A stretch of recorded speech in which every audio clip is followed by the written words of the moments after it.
शिव महापुराण की कथा का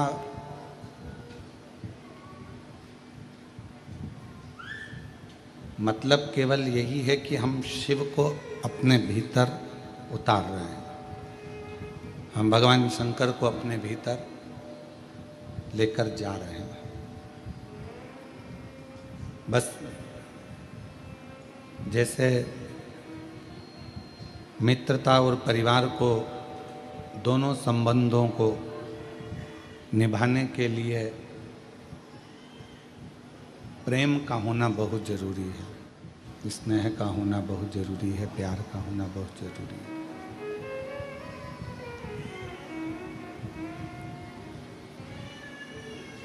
पर आज के ज़माने में मित्रता हो चाहे परिवार हो, आवाज़ खोल दो,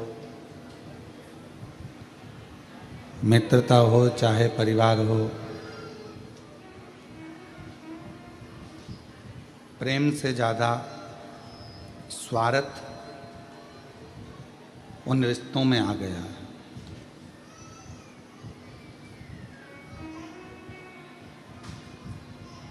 और जिन रिश्तों में प्रेम खत्म हो जाता है और केवल स्वार्थ रह जाता, वो रिश्ते बहुत लंबे समय तक टिकते नहीं हैं।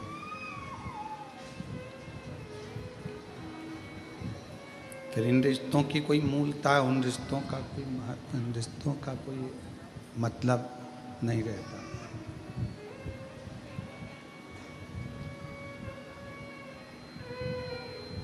क्योंकि उनके अंदर केवल एक स्वार्थ आकर बैठ गया है,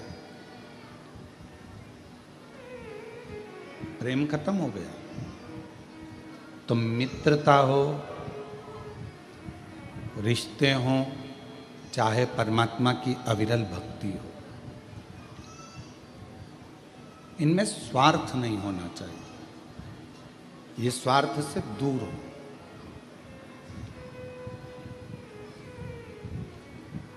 जब हम स्वार्थ को त्याग कर, स्वार्थ को दूर हटाकर फिर भगवान की भक्ति करते हैं या मित्रता करते हैं या परिवार से रिश्ता संबंध रखते हैं, तो फिर वो रिश्ते बहुत टिकते हैं, वो भक्ति बहुत टिकती है, वो भगवान का भजन बहुत टिकता है।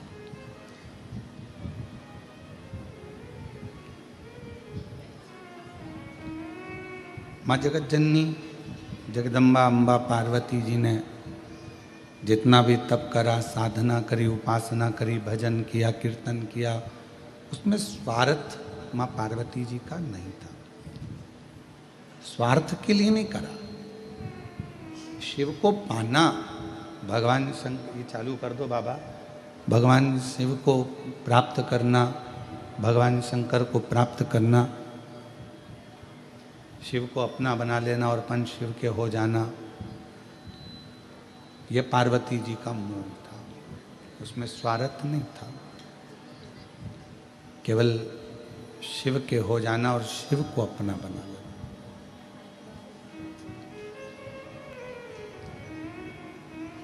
आज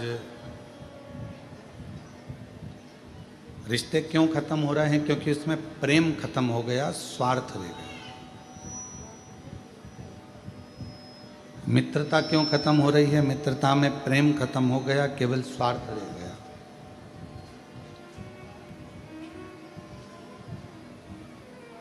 भक्ति कहाँ जाकर खत्म हो जाती है कि व्यक्ति का स्वार्थ पूर्ण नहीं हो पाता। हमने भगवान से ये मांगा और भगवान ने हमको नहीं दिया तो हम मंदिर जाना छोड़ देते। हमने भगवान से बहुत सारी लिस्ट बनाकर तैयार रखी और भगवान के सामने रख दी कि मेरा ये काम है, और भगवान यदि पूरा ना करे तो फिर हम भगवान का भजन करना छोड़ देते, स्मरण करना छोड़ देते।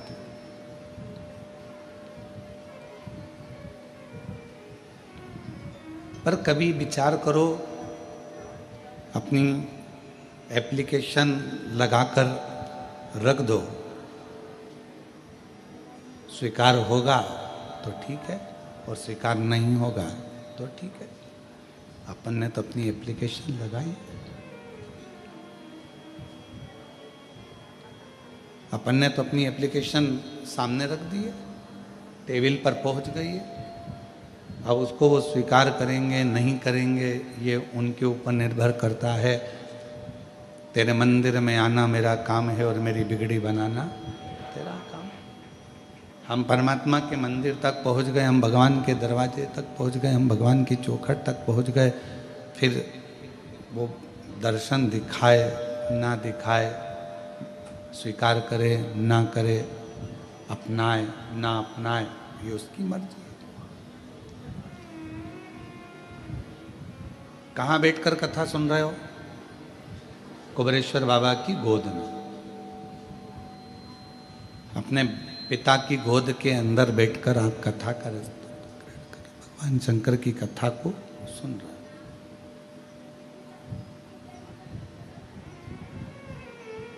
और पिता की गोद में बैठकर, भगवान शंकर की गोद में बैठकर जब हम कथा का लाभ ले रहे हैं, पिता की गोद में बैठकर जब हम कथा को श्रवण कर रहे हैं, बच्चा सबसे ज़्यादा सेफ, बच्चा सबसे ज़्यादा अपने आप को सेफ, सुरक्षित कहाँ महसूस करता? अपनी माँ की गोद में और अपने पिता की गोद में। शंभो शंभो शंभो शंभो शंभो शंभो शंभो शंभो शंभो शंभो। एक अपनी माता की गोद में और एक अपने पिता की गोद में बच्चा अपने आप को सेफ, सुरक्षित महसूस करता है।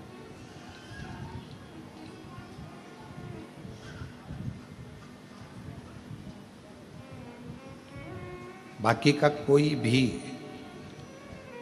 बच्चा किसी स्थान पर अपने आप को सेफ नहीं समझता।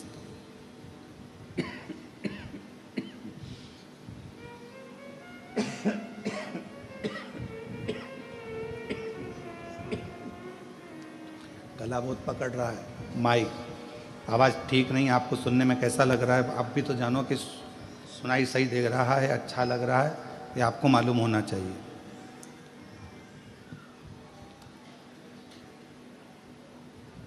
बच्चा सबसे ज़्यादा सुरक्षित, सेफ एक माँ की गोद में, एक पिता की गोद में महसूस करता। उसको लगने लगता है कि अब मुझे कोई भय नहीं है, अब मुझे कोई डर नहीं, अब मुझे कोई भय नहीं है, अब मुझे कोई डर नहीं है, क्योंकि मेरे पिता की गोद में मैं बैठा हूँ, मेरी माँ की गोद में मैं बैठा हूँ।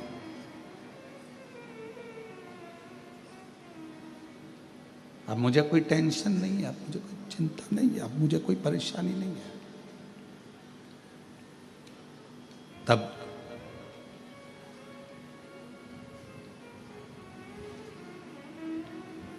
जैसे एक पिता की गोद में बैठने के बाद व्यक्ति के हृदय में यह भाव आ जाता है कि अब मैं सेफ हूँ, अब मुझे भय नहीं है, सामने से कोई श्वान आ गया, कोई सिंह आ गया, कोई आ गया और मुझे भय नहीं है। कुबेरेश्वर धाम पर आप जितने भी बैठकर कथा को श्रवण कर रहे हैं, पितृपक्ष में या ऑनलाइन टीवी के सामने बैठकर, मोबाइल पर, दुकान पर, कहीं पर भी बैठकर शिव महापुराण की कथा यदि आप श्रवण कर रहे हैं, तो आपको यह महसूस होना चाहिए कि अब हम भगवान शंकर की गोद में बैठ गए हैं। हमें अब संसार का कोई भय नहीं है, हमें कोई भय का, हमको डर नहीं सकती, हमको कष्ट नहीं दे सकती, हमको परेशान नहीं कर सकती। अब हमको इसका भय नहीं, अब हमें उसका कष्ट नहीं।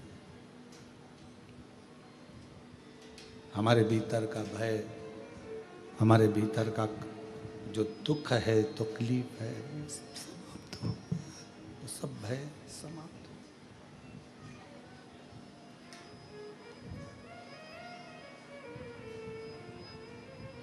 उसी तरह भगवान शिव की कथा में, भगवान शंकर के चरणों में, भगवान शंकर की कथा में, भगवान शंकर की इस पवित्र गोद में बैठकर जब हम जितनी देर आप शिव महापुराण की कथा में बैठें, जितनी देर आप भगवान शंकर की अविरल कथा को धारण करें, जितनी देर आप भगवान शिव की पवित्र कथा को अपने हृदय में, अपने चित्त में, अपने मन में उतारें, उतनी देर अपने मन में ये भाव रखें कि मैं शिव की गोद में बैठा हूँ, मेरे पिता की गोद में बैठा हूँ। और ये निश्चित है, पिता की गोद में से जब बच्चा उठता है, पापा का मोबाइल, पेन, जेब में कोई सामान होता है वो, या कोई सामग्री बच्चा लेकर उठता है। और आप जितनी देर शिव महापुराण की कथा में अपने पूर्वजों के उद्धार के लिए, पितरों के मोक्ष के लिए, श्राद्ध पक्ष में, पितृ पक्ष में ये पवित्र कथा को सुन रहे हैं, तो ये मान कर चलना कि आप भी खाली नहीं उठोगे, पिता से कुछ ना कुछ लेकर जरूर उठोगे, प्राप्त करोगे। और मैंने तेरे भरोसे बाबा, तेरे ही भरोसे हवा विच उड़ती जावांगी, बाबा डोर तो छड़ी ना में कटी जावांगी। भोले मैं तेरी शंभो मैं तेरी हवा विच उड़ती जाऊंगी, बाबा डोर तो छड़ी नाम कटी जाऊंगी। भोले मैं तेरी शंभो मैं तेरी